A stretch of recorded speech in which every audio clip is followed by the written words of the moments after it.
첫 한국형 신도시 수출이 임박했습니다. 한국토지주택공사가 판교 신도시 규모의 베트남 역대 최대 박린성 동남 신도시 개발 사업을 수주할 것으로 보입니다. 취재 기자와 자세히 짚어보겠습니다. 부동산부 방서우 기자 나왔습니다. 방 기자, 먼저 이 베트남에 조성된다는 이 판교급 신도시, 구체적으로 어떤 겁니까? 이제 말씀하신 것처럼 그 박린성 동남 신도시 사업인데요. 네. 베트남 수도 하노이에서 약 31km 떨어진 우리로 치면 이제 경기도 같은 곳이 있습니다. 네. 여기에 이제 4조 6천억 원을 들여서 주택과 상가, 업무시설, 산업단지 등을 전부 짓는 그야말로 도시 전체를 짓는 사업입니다. 부지 면적만 약 850만 제곱미터고 그리고 계획 인구가 거의 11만 명에 달하기 때문에 그리고 여기에다가 이제 주변에 애플 핵심 협력사인 폭스콘 등이 입주한 산단 그리고 삼성전자 공장도 있는 만큼 판교처럼 직주 근접이 가능한 도시로 개발한다는 구상입니다. 이 사업을 수주하게 되면 현재 우리나라 신도시처럼 이제 한국토지주택공사 LH가 토지를 조성하고 또 건설사들이 토지를 분양해서 개발하는 한국형 신도시가 처음으로 수출되는 것입니다. 근데 아직 수주가 유력한 것이지 아직 수주를 한 건 아니네요. 네, 그렇습니다. 지금 입찰이 내년이긴 한데요. 그래도 거의 우리나라가 수주 가시권에 진입했다고 보시면 됩니다. 이게 이제 한국과 베트남 양국이 좀 이제 사업에 필요한 협약을 먼저 맺고 추진하는 사업이거든요. 이제 도시 성장 동반자 프로그램이라는 건데 이제 공공이 판을 깔아주면 뭐 민간이 사업에 참여하고 또 나중에 이제 포괄적으로 지원하는 일종의 패키지 프로그램 같은 겁니다. 이 협약에 따라서 지난해 6월 LH와 박린성을 비롯한 베트남 5개 지방 정부가 손을 잡았고요.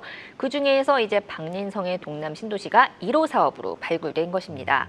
현재 2차 사업 타당성 조사 중이고요. 올해 말 조사 결과를 바탕으로 LH와 민간 기업들이 컨소시엄을 꾸려서 인허가 작업에 돌입할 예정입니다. 네. 그리고 이제 베트남 현지에서도 분위기가 굉장히 우호적이라고 합니다. 뭐 당장 내년이 입찰인데 아직 한국밖에 준비가 안 돼 있다고 하고 또 정말 뭐 한국과 똑같이 해달라고 벌써부터 요구하는 등 좀 이미 우리나라에 조금 이제 맡겨놓은 분위기라고 합니다.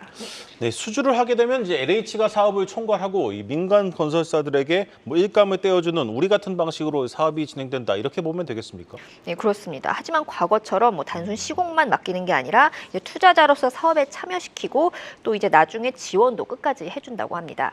일단 지금 우리나라 현재 국내 건설사들의 해외 수주가 이제 거의 좀 발주사가 원하는 대로 뭐 건물이나 교량, 터널을 짓는 이런 단순 도급 사업이 95%에 달하는 실정입니다.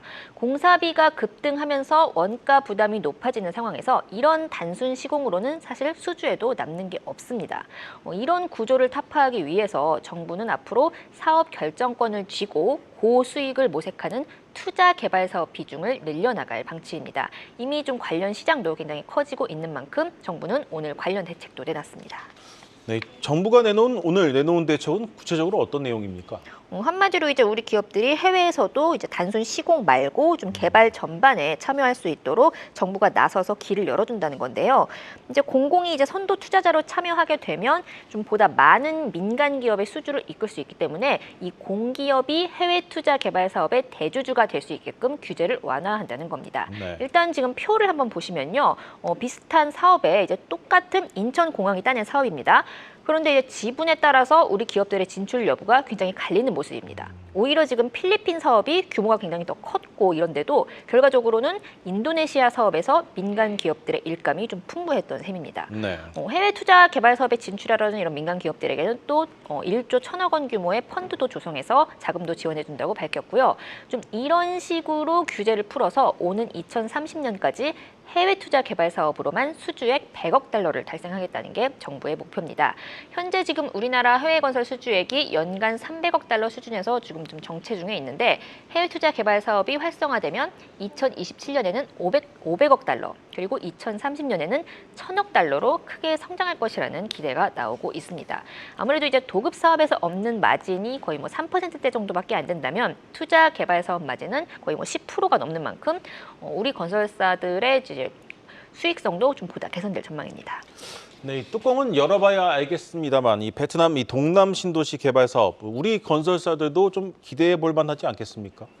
일단 아무래도 이제 LH가 수주하게 되면은 좀 우리 건설사들에게 일감이 이제 돌아가는 건 거의 기정사실화된 상황이고요. 이미 이제 베트남 현지에서 활약하고 있는 건설사들이 적지 않기 때문에 좀 수혜를 입을 것으로 예상이 됩니다. 네. 실제로 이미 하노이 도시개발 사업에 지금 다수 참여 중인 건설사들이 있습니다. 대표적으로 이제 대우건설이 좀 하노이의 강남이라고 불리는 신도시인 스타레이크 시티 사업을 지속 중에 있고요. 또 여기에 추가해서 새로운 사업도 추진 중인 것으로 알려졌습니다. 또 이제 현대건설 같은 경우도 하노이에서 지금 베트남 지하철 3호선 지하 터널 공사를 진행 중에 있고요. 또 이들뿐 아니라 GS건설이나 한미글로벌, 히림 같은 곳들도 이 베트남 도시개발에 굉장히 관심을 보이면서 그 아까 말씀드렸던 우리와 베트남 정부가 맺은 이 도시개발 관련 업무 협약식에 참석하기도 했습니다. 네, 잘 들었습니다. 부동산부 방서우 기자였습니다.